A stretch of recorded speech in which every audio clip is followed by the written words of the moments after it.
Hello good morning friends. வாங்க இன்றைக்கி நம்ம எம்வி விலாக்ஸ் ஆஃப் மலர்விழி சேனலில் பார்க்க போகிறது சூப்பரான ஒரு சன்னா மசாலாங்க. வெள்ளை கொண்டக்கடலை வச்சு ஒரு குருமாங்க. கறி குழம்பெல்லாம் என்னங்க, கறி குழம்பெல்லாம் அதை அந்த பக்கம் நிற்கணுங்க. அவ்வளோ சூப்பரான டேஸ்ட்டில் இருக்குங்க. இதுக்கு நம்மளுக்கு தேவையானது என்னென்னு பாருங்கள். நல்லா வெள்ளை கொண்டக்கடலை ஒரு 4-5 விசில் வேக விட்டு எடுத்து வச்சுருக்கேங்க. ஓவர் நைட்டு ஊற வச்சு நைட்டு நல்லா 2 தண்ணி ஊற்றி கழுவி ஊற வச்சு காலையில் எடுத்து 5 விசில் விட்டு எடுத்து வச்சாச்சுங்க. சரிங்களா, இந்த அளவு சாஃப்டாக வெந்துடுங்க.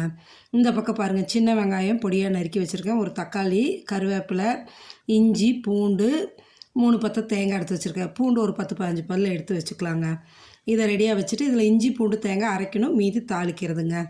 பாருங்கள், வானலை வச்சு ஒரு 2 ஸ்பூனு 3 ஸ்பூனு எண்ணெய் ஊற்றிக்கலாங்க. நல்லா வானல் காஞ்சதும் எண்ணெய் ஊற்றி கடுகு உளுத்தம் பருப்பை போட்டுட்டுங்க, கொஞ்சோண்டு பெருஞ்சீரகத்தையும் போட்டு தாளிச்சிட்டு அது நல்லா பொரிஞ்சு வந்ததுமே கருவேப்பிலை, பெருஞ்சீரகம் போட்டோம். நல்லா பொரிஞ்சு வந்ததும் கருவேப்பிலையை போட்டுட்டு சின்ன வெங்காயம் நறுக்கி வச்சுருக்கோம் இல்லைங்களா, இதுக்கு சின்ன வெங்காயம் தாங்க நல்லாயிருக்கும் பெரிய வெங்காயத்தை விட. இந்த குழம்புக்கு சின்ன வெங்காயம் கொஞ்சம் நிறையாவே போட்டுக்கலாம். போட்டு நல்லா சின்ன வெங்காயத்தை போட்டு வதக்கிடுங்க. நறுக்குனா சின்ன வெங்காயத்தை வதக்கிட்டு அந்த ஒரே ஒரு தக்காளி நறுக்கி வச்சுருக்கோம் பாருங்கள், அதையும் போட்டு நல்லா வதக்கிடுங்க.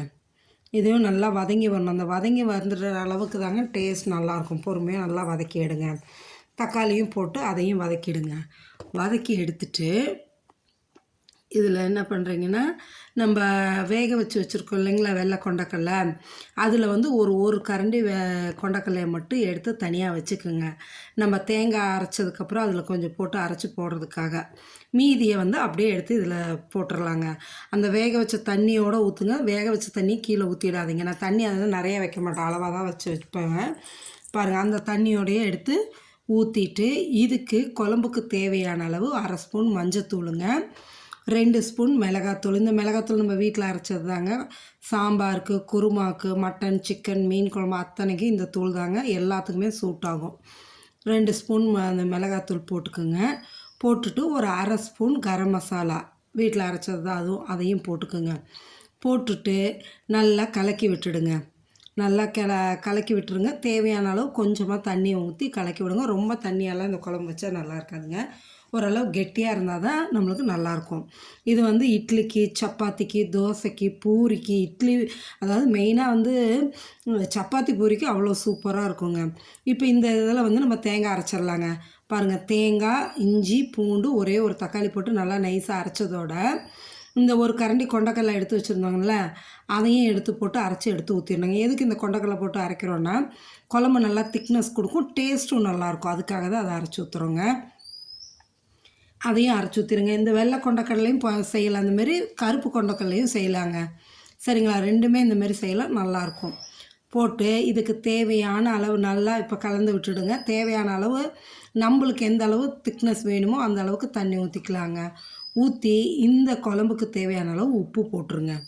உப்பு போட்டு நல்லா கலக்கி விட்டுட்டிங்கன்னு வைங்களேன், ஸோ அந்த கொதித்து இறக்கிட்டோன்னு வைங்களேன், சும்மா மனம் பார்த்திங்கன்னா கமன்னு நல்லா மட்டன் குழம்பு, கறி குழம்போட டேஸ்ட்டு ஸ்மெல்லு அவ்வளோதான் வருங்க. இது சப்பாத்தி பூரிக்கு அவ்வளோ சூப்பராக இருக்குங்க. சாதத்துலேயும் போட்டு சாப்பிட்லாங்க, எல்லாத்துக்குமே நல்லாயிருக்கும். நான் இன்றைக்கி 2 in 1 தாங்க. காலையில் சப்பாத்திக்கையும் மதியானம் சாதத்துக்கும் சேர்த்து வச்சாச்சு. இதுதாங்க அவ்வளோ சூப்பராக இருக்கும். கறி குழம்பெல்லாம் அந்த பக்கம் நிற்கணுங்க. இதுக்கு சூப்பரான மெலிசாக தேய்ச்ச சாஃப்டான சப்பாத்திங்க. பாருங்கள், சப்பாத்தி சன்னா மசாலாவும் ரெடி ஆகிடுச்சுங்க.